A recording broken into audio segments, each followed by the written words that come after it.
Hoy se encuentra con nosotros el doctor Kemel Godme, pediatra neurocirujano, investigador y profesor de la Universidad de La Sabana, quien recientemente recibió una buena noticia por parte de la OMS. Doctor, muchas gracias por estar con nosotros y bienvenido a Más Colombia. Muchas gracias, María Angélica. Gracias por invitarme. Se acaba de conocer la noticia de que la OMS, la Organización Mundial de la Salud, aprobó una resolución tendiente a adoptar en el mundo medidas preventivas para combatir los defectos del tubo neural en bebés, basada en una investigación liderada por usted en la Universidad de La Sabana. ¿Cuáles fueron los principales hallazgos del estudio y cómo recibe esta noticia? Así es, María Angélica, desde la comunidad científica, desde la sociedad civil, desde la comunidad profesional, incluso desde las asociaciones de pacientes y familias, es una noticia que nos complace mucho porque se va a poder salvar a muchos niños de nacer con condiciones que comprometen severamente su vida y su funcionalidad, pero que son completamente prevenibles. Entonces, esto de verdad es una noticia maravillosa para toda la población.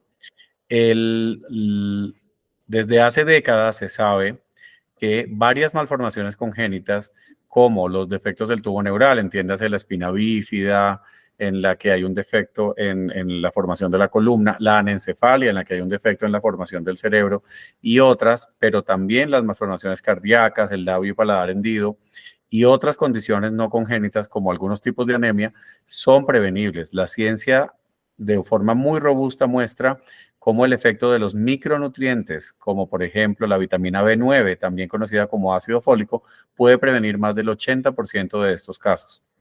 Entonces, esto se sabía y desafortunadamente no muchos países han implementado hasta el momento una política para poder prevenir estas condiciones de manera efectiva. Esto hace que anualmente nazcan muchos niños con condiciones que se podrían haber evitado.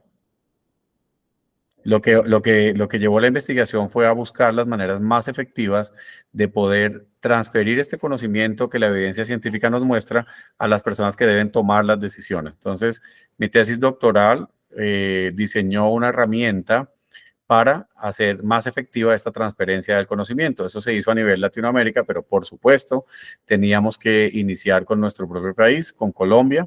Entonces esta información a través de una herramienta de transmisión de conocimiento se le presentó al Ministerio de Salud de Colombia, quien identificó esto inmediatamente como una necesidad de resolverlo a nivel de salud pública y como unas acciones que son fáciles de llevar a cabo.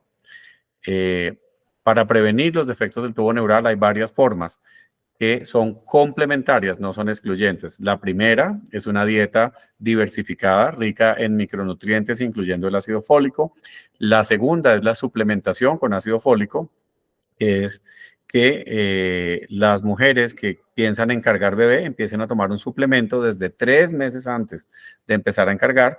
Y por último, la fortificación de alimentos, que ya es a gran escala, es a nivel de salud pública. Entonces, lo que hacen los países es que en los productos básicos, por ejemplo, los cereales, como la harina de trigo, la harina de maíz, el arroz, se les agregan micronutrientes. Estos micronutrientes incluyen ácido fólico, hierro, zinc, vitamina B12, vitamina A y a veces otros adicionales. O el yodo, por ejemplo, que se le incluye a la sal para evitar las alteraciones de la tiroides. Estas 3 estrategias existen, pero la más efectiva a nivel de salud pública es el enriquecimiento de los alimentos básicos con micronutrientes. Esto ayuda a que los niveles de las vitaminas y minerales estén normales antes de que la mujer en edad reproductiva quede embarazada. De modo que cuando se cierra el tubo neural, que es muy temprano en la gestación, los niveles están bien y el proceso se puede dar adecuadamente. Si los niveles no están bien, ese tubo neural que va a dar origen a la médula espinal, al cerebro, a todo nuestro sistema nervioso, no se cierra adecuadamente y se producen las condiciones, por ejemplo, desde el punto de vista neurológico, así como también ocurre con las otras que mencionamos. Doctor, cuéntenos en qué consisten los defectos del tubo neural y qué enfermedades pueden acarrear. Cuando el embrión se está formando muy tempranamente en el vientre materno, más o menos hacia el día 26, o sea, antes de que la mamá se dé cuenta que está embarazada porque no ha tenido su primer retraso todavía, el embrión forma unas capas y una de esas capas lleva a formar un tubito que se llama el tubo neural. Este tubo tiene todas las células que van a dar origen a todo el sistema nervioso. Ese tubo inicialmente está abierto y para que se formen los órganos bien, tiene que cerrarse entre el día 26 y 28 de la gestación. Si no se cierra adecuadamente, hay enfermedades. Entonces, si no se cierra en la parte de arriba, no se produce, por ejemplo, la formación adecuada del cerebro, ni siquiera del cráneo. Entonces, ocasiona algo muy grave que se llama anencefalia. Esta anencefalia, en muchos casos, es incompatible con la vida extrauterina, o sea que es uno de los defectos más graves que podemos tener. Pero hay defectos más pequeños, cuando solamente hay una pequeña porción que no se cierra aquí adelante o en la parte occipital, y ahí se forma un saco que puede contener estructuras del cerebro, del líquido cefalorraquídeo, de las meninges, se llama un encefalocele. Y si no se cierra en la parte más baja, que ya corresponde a la columna, se produce algo que llamamos un mielomeningocele, que tiene varios grados de severidad. Pero aunque estas últimas, que ya son no tan severas como la primera que mencioné, se pueden tratar, eso lo podemos operar tan pronto el bebé nace y actualmente incluso lo podemos operar in útero, todavía cuando el bebé está en el vientre materno. Pero a pesar de una cirugía exitosa, los pacientes con el tiempo se enfrentan a muchos problemas de salud. Hablemos de la espina bífida o mielomeningocele, que son para este efecto sinónimos. Estos pacientes, a pesar de que cerremos bien ese defecto, van a tener problemas porque una gran proporción de ellos no puede caminar, van a tener deformidades en sus extremidades inferiores, van a tener problemas para controlar su vejiga y su intestino, lo cual eso acarrea más complicaciones y hospitalizaciones. Pueden tener escoliosis, que es una deformidad de la columna, pueden tener hidrocefalia, que es acumulación anormal de líquido en el cerebro, malformación de Chiari y otras.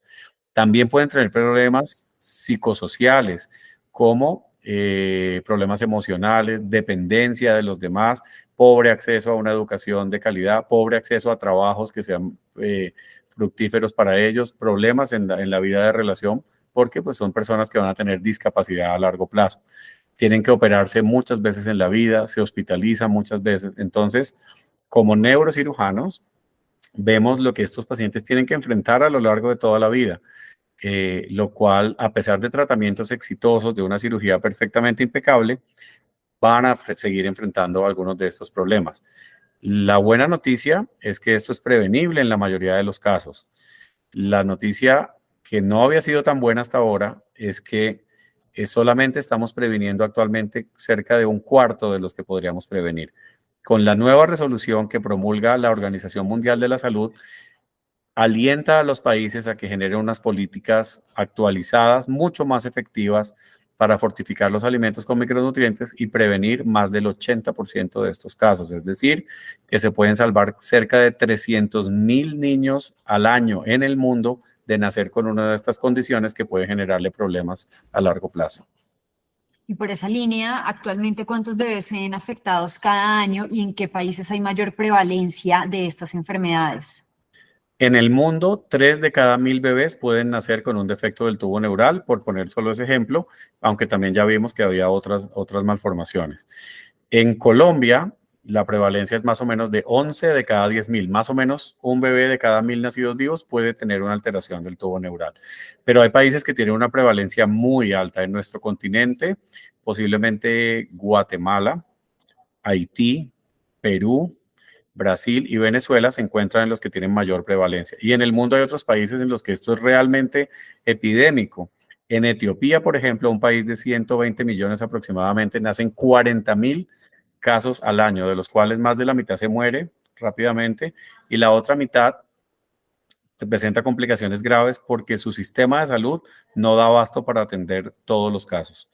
Una vez se puede prevenir a gran cantidad de estos, ya los recursos, instalaciones y personal disponible puede atender los casos que no son tan prevenibles. Entonces hay países como este ejemplo que les cuento en los que la situación realmente está desbordada. Y en el caso colombiano, ¿cómo le va al país en este tema y qué tan frecuentes son estas enfermedades? Colombia, de hecho, es uno de los líderes en la región en políticas de fortificación, pero podemos mejorar. Desde los 90, Colombia tiene una legislación que permite fortificar la harina de trigo y todos sus derivados. ¿Esto qué implica?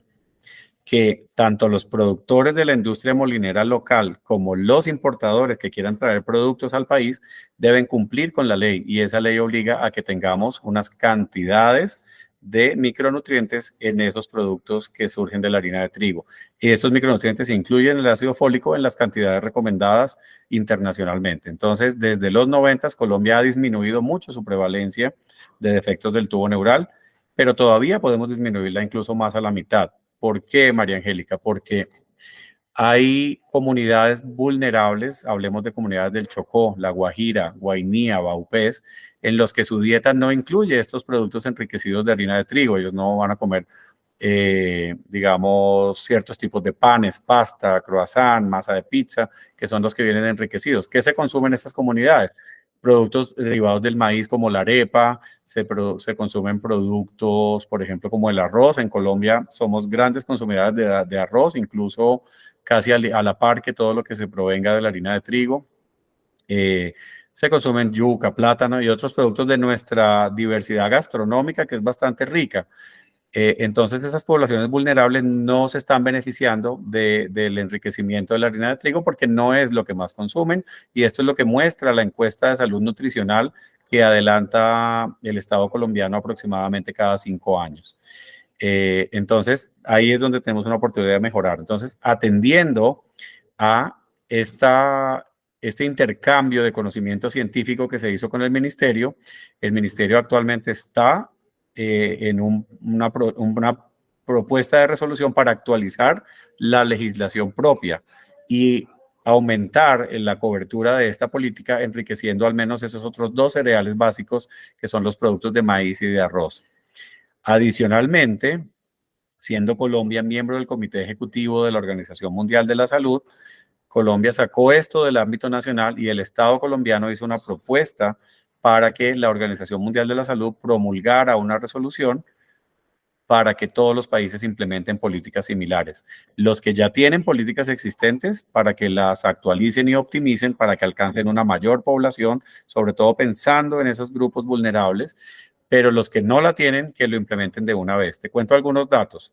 En el mundo, de los 194 países que son miembros de la OMS, solo 91 tienen políticas de fortificación de alimentos. Y de esos 91, solamente 62 han incluido ácido fólico o vitamina B9 en su estándar de fortificación. De manera que son más de 100 países que pueden mejorar su política de fortificación, y aquí es donde viene la oportunidad de lujo que nos otorga esta nueva resolución, que gracias al esfuerzo colombiano se logró aprobar en la OMS justamente ayer en la Asamblea Mundial de Salud. Las medidas preventivas apuntan a fortificar algunos alimentos con vitamina B9, como se nos ha dicho, conocida como ácido fólico. ¿Qué hace esa vitamina en el cuerpo y por qué ayuda a evitar que se den estas enfermedades? Esta es una vitamina esencial para el cuerpo humano, como todas las vitaminas del complejo B.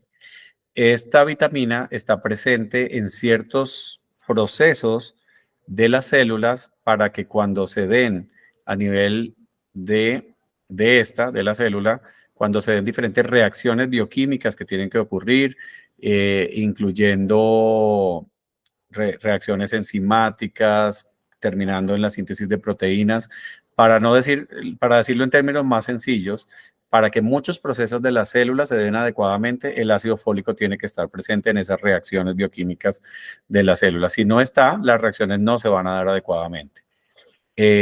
Cuando tenemos deficiencia de ácido fólico, se puede producir un tipo de anemia que se llama anemia megaloblástica, que ocasiona muchos síntomas en las personas. Si es un adulto mayor que tiene una deficiencia de esta vitamina, también puede presentar alteraciones cognitivas que pueden llevar a un cuadro de demencia.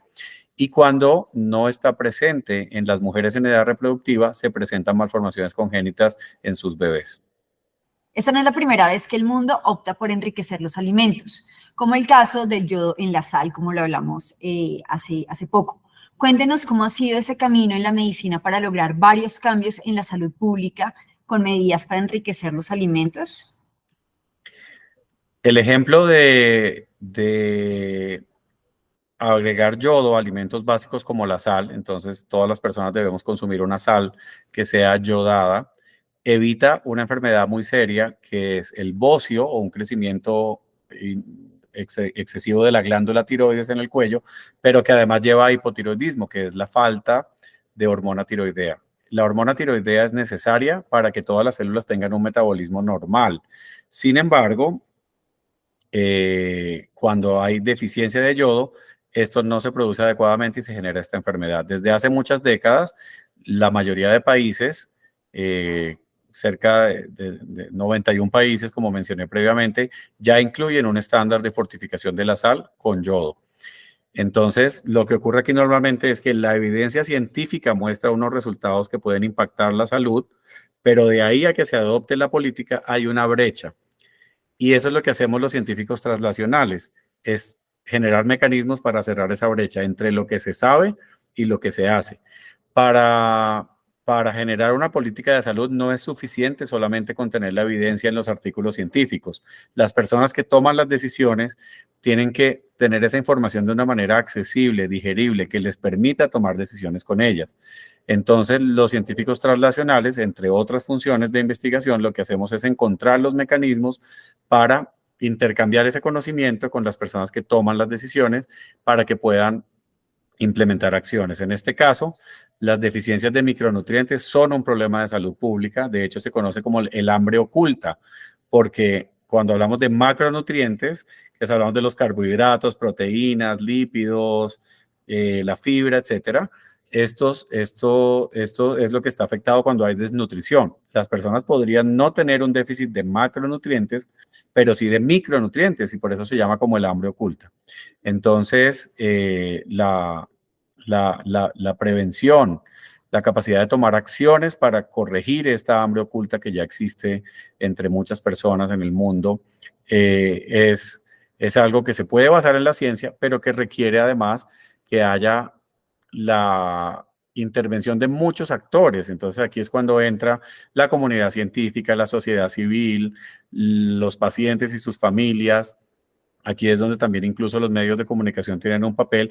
Diferentes grupos de interés que son actores válidos pueden interactuar con los formuladores de políticas, que pueden ser agentes de los ministerios, que pueden ser legisladores, que pueden ser otros formuladores de política, y conversar para que ese conocimiento realmente esté beneficiando a los que lo necesitan, pero además que sea de una manera oportuna. Muchas investigaciones muestran que lo que se publica en los artículos científicos se puede tardar hasta 17 años en tener una aplicabilidad en la vida real. Entonces, la ciencia está ahí, pero la gente no se está beneficiando de ella. Esa brecha hay que cerrarla. Y esta resolución cierra una brecha enorme entre lo que ya se sabía con mucha robustez y lo que se estaba haciendo realmente en la política. Bueno, volviendo al tema de las medidas preventivas, ¿qué otros micronutrientes se van a añadir y a qué tipo de alimentos?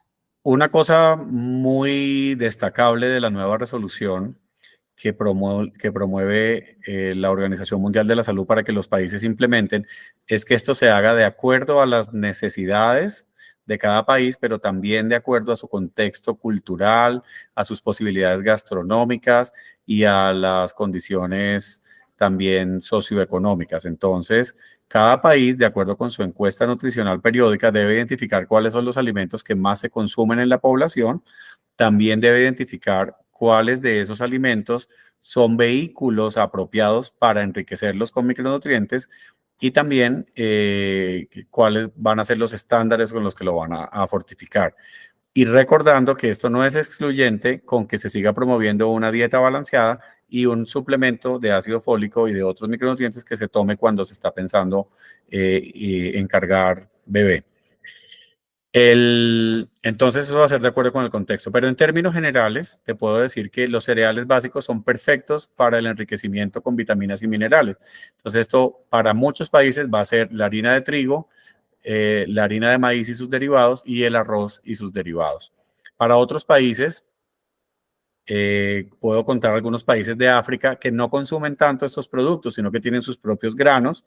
En el caso de Etiopía es algo llamado el tef. En el caso de Brasil, la harina de yuca, que se llama mandioca o cassava, para ellos eso tiene una importancia casi tanto como la harina de trigo. Entonces, cada país determina cuál es el alimento que va a fortificar, pero se pide que todos los alimentos básicos estén incluidos en esa política. Quiero contarles el ejemplo de Costa Rica. Costa Rica desde hace varios años tiene una política de fortificación muy completa. Ellos fortifican la harina de trigo, la harina de maíz, el arroz, pero también fortifican los lácteos, fortifican el azúcar, fortifican la sal y fortifican los aceites de cocina. Gracias a esto, Costa Rica tiene la prevalencia más baja del mundo en defectos del tubo neural y los casos que no se previenen tienen menos severidad que en otros países. Ellos tienen 4.8 de cada 10.000 nacidos vivos. Esto es lo más bajo que se puede lograr con esta política de fortificación. Entonces, es un ejemplo clarísimo de cómo los países sin inversiones costosas, sin una infraestructura sofisticada, pueden hacerlo. Esta medida, María Angélica, es súper costo efectiva. Fortificar una una tonelada de harina de trigo tiene un costo aproximado de $6 y salva miles de vidas y millones en recursos de atender estas condiciones que son de bastante severidad. ¿Cuándo podría materializarse la fortificación de alimentos con estos micronutrientes a nivel mundial? La ventaja es que la mayoría de los países no empiezan de cero. Algunos ya tienen políticas de fortificación, lo que tienen que hacer es optimizarla, extenderla y actualizarla. Otros países ya tenían fortificación voluntaria de algunas cosas o ya habían incluido algunos nutrientes en algunos alimentos. Entonces, lo que hace la resolución en realidad no es el final del proceso, es el comienzo, porque ahora hay que apoyar a los países, sobre todo los de bajos y medianos ingresos, en que al adoptar la política la puedan implementar adecuadamente, que la puedan realmente aplicar en la vida real, o sea, que la industria de alimentos realmente incorpore y cumpla con esta política. Los países tienen que hacer monitoreo y vigilancia de que esto se esté cumpliendo con fidelidad. Además, los empaques de los alimentos deben decir que están enriquecidos y con qué están enriquecidos para que el consumidor tenga de manera transparente la posibilidad de saberlo cuando los va a consumir.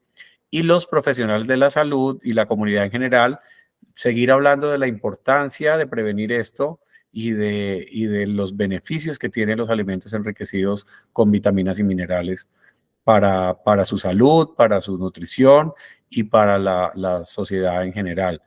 Se sabe que una vez implementada la política correctamente, María Angélica, de entre 3 a 5 años después, la prevalencia de todas las enfermedades por deficiencias de micronutrientes cae a más de la mitad. Esto ya está determinado científicamente, los modelos matemáticos ya existen, no hay que hacer nuevas investigaciones para ver cuál es el efecto, porque eso ya se sabe. Y ya se sabe que más o menos de 3 a 5 años después, el impacto es muy marcado en todos los países. Al principio hay efectos más leves, pero después de este tiempo es cuando se nota muchísimo más significativamente. ¿Qué alimentos en Colombia son fortificados con estas vitaminas y otros micronutrientes? Actualmente, todo lo que sea derivado de la harina de trigo. La harina de trigo como tal, ya procesada y sin haberla utilizado, ya viene enriquecida. Y cuando esta harina se usa para preparar alimentos como el pan, las tortas, los productos de panadería, la masa para hacer pizza, la masa para hacer pasteles, todo lo que tenga harina de trigo como componente ya está enriquecido, con una ventaja adicional, y es que ni el ácido fólico ni los otros micronutrientes alteran el sabor, el color, ni el olor, ni ninguna de las características del alimento, y además no se degradan durante la cocción o el horneado o la preparación. Se conservan incluso en el producto ya terminado. Entonces, estos alimentos ya lo contienen. Algunas industrias molineras han empezado a incluir en forma voluntaria micronutrientes en el arroz y en los productos de harina de maíz, pero esto ha sido en forma voluntaria, de modo que es parte de aportarle más al consumidor, pero como es voluntario, no tiene un impacto en la población general. Sin embargo, quiero contar algo muy bonito aquí también, María Angélica, y es que la industria molinera de Colombia, desde que salió la legislación que está vigente en nuestro país, adoptó esto de una manera completa como parte de su responsabilidad social. Cuando los molineros de Colombia supieron que esto puede salvar muchas vidas y que puede prevenir muchas enfermedades graves y que Además, no implica un costo, no hay que invertir en infraestructura, no hay que invertir en maquinaria, solamente la mezcla de micronutrientes se le agrega al producto. Lo consideraron como es su aporte a la sociedad, como su aporte al país. Entonces, este es un ejemplo a seguir también por muchos países, este que da la industria molinera colombiana porque apoyó la resolución desde el principio y continúa apoyando ahora que se va a extender porque el Estado colombiano hizo una consulta nacional e internacional a todas las partes interesadas y esto incluye a la industria molinera, a los importadores y la mayoría ha manifestado su apoyo total a la resolución. Entonces es un paso más allá de que no solo salga una ley, sino que además las personas que son las primeras interesadas, porque son las primeras que tienen que cumplirlo, lo hacen con una excelente aceptación y con mucho beneplácito.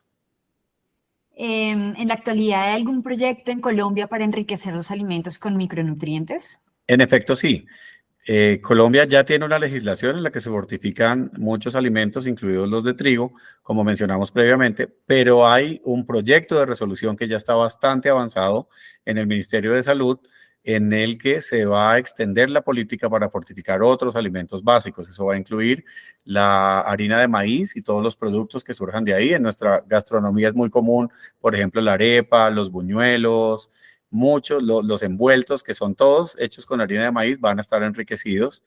Y también el arroz en grano, que es uno de nuestros productos principales en la gastronomía colombiana, y posiblemente los derivados de este arroz, porque actualmente consumimos muchas cosas también de harina de arroz.